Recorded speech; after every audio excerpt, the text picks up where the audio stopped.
ਮੈਨੂੰ ਪਤਾ ਸੀ ਤੂੰ ਭੈਣ ਕਿੱਥੇ ਕਰਨੀ ਕੋਈ ਨਹੀਂ ਖੁੱਲੀ ਨਹੀਂ ਕੁੰਡੀ ਨਹੀਂ ਖੁੱਲੀ ਐਵੇਂ ਖੋਲ ਜੂਗੀ ਕੁੰਡੀ ਮੈਂ ਪਿੱਛੇ ਲੱਤਾਂ ਚੱਕਦਾ ਸਾਂ ਤੇ ਅੰਦਰ ਨੂੰ ਉੱਦਾਂ ਹੁੰਦਾ ਸਾਂ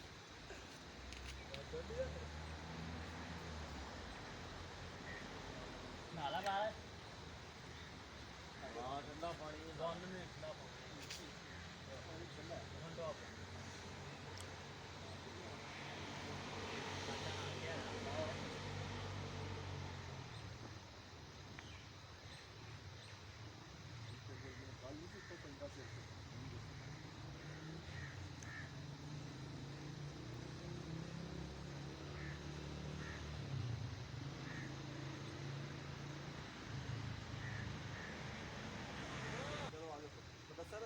ਹਾਂਜੀ ਅੱਜ